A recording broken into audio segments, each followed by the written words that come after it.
Repo rate অপরিবর্তিত রাখলো RBI 5.5%ই থাকলো রেপো রেট। এই মুহূর্তের বড় খবর দিচ্ছে আপনাদেরকে, যেখানে রেপো রেট অপরিবর্তিত রাখলো RBI.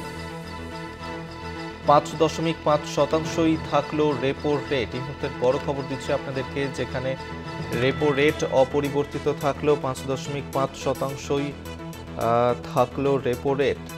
RBI reserve bank of India অপরিবর্তিতই রেখেছে রেপো রেট। 5.5%ই থাকলো রেপো রেট। এর আগে যে রেপো রেট ছিল 5.5%, অর্থাৎ সেই রেপো রেটই কিন্তু কোনো রকম কোনো পরিবর্তন আনা হলো না। তাতে একই রেপো রেটের রাখা হয়েছে রিজার্ভ ব্যাংক অফ ইন্ডিয়ার তরফে, এবং সেক্ষেত্রে অপরিবর্তিতই থাকলো এই repo rate. Reserve bank of India তারা রেপো রেট অপরিবর্তিতই রাখলো, 5.5%ই থাকলো রেপো রেট।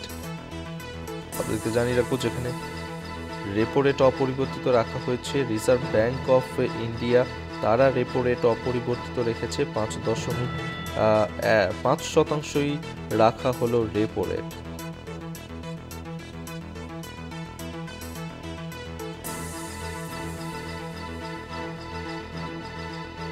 আমরা এই নিয়ে আরো কথা বলবো। এই মুহূর্তে আমাদের সঙ্গে টেলিফোনে রয়েছেন আমাদের পলিটিক্যাল এডিটর আশিস চট্টোপাধ্যায়। আশিস দা, রেপো রেট অপরিবর্তিতই রাখলো আরবিআই? অপরিবর্তিত থাকলো রেপো রেট, এটা এই মুহূর্তের আর্থিক সবথেকে বড় খবর, যে রেপো রেটে হাত দিল না রিজার্ভ ব্যাংক অফ ইন্ডিয়ার গুরুত্বপূর্ণ monetary policy committee. Monetary policy কমিটির নেতৃত্বে থাকেন বা চেয়ারপারসন হচ্ছেন রিজার্ভ ব্যাংকের গভর্নর, বর্তমান রিজার্ভ ব্যাংকের গভর্নর সঞ্জয় মালহোত্রার সভাপতিত্বে 4 তারিখে বসেছিল মনিটারি পলিসি কমিটির সভা। সেই সভায় আর্থিক পরিস্থিতি আলোচনা হয়।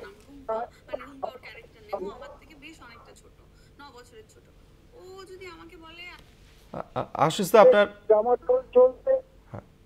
হ্যালো, হ্যাঁ, শোনা যাচ্ছে আশিস দা। আন্তর্জাতিক বাণিজ্যে যে জামাতল চলছে, বিশেষ করে মার্কিন যুক্তরাষ্ট্রে একটা বৃদ্ধির হুমকি এবং শুল্ক বৃদ্ধি সত্যি বাড়ানোর যে বিষয় সামনে এসেছে, তাছাড়া পেট্রোলিয়াম আমদানি নিয়ে যে আন্তর্জাতিক দ্বন্দ্ব দেখা দিয়েছে, উত্তেজনা দেখা দিয়েছে, দাম ক্রুড পেট্রোলিয়ামের দাম বাড়লে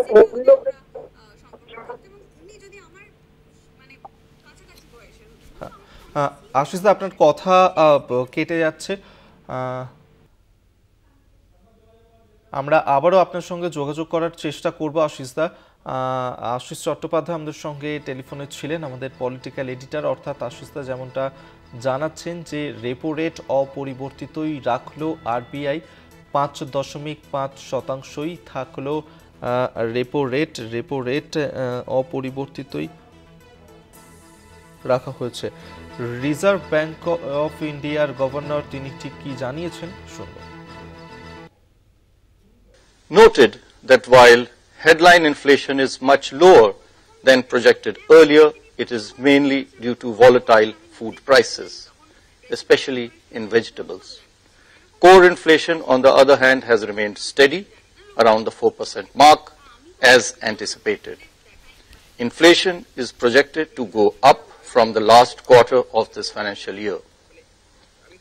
Growth is robust and as per earlier projections, though of course below our aspirations. The uncertainties of tariffs are still evolving. Monetary policy transmission is continuing. The impact of the 100 basis points rate cut since February 2025 on the broader economy is still unfolding. On balance, therefore, the current macroeconomic conditions, outlook, and the uncertainties call for continuation of the policy repo rate of 5.5% and wait for further transmission of the front-loaded rate cut to the credit markets and to the broader economy. Accordingly, the MPC unanimously voted to keep the repo rate unchanged. The MPC further resolved to maintain a close vigil on the incoming data and the evolving domestic growth inflation dynamics to chart out the appropriate. আপনারা শুনলেন যে reserve bank of ইন্ডিয়ার governor তিনি কি জানিয়েছেন। Repo rate অপরিবর্তিত রাখা হয়েছে। Reserve bank of India repo rate অপরিবর্তিত রাখলেও 5.5% থাকলো রেপো রেট।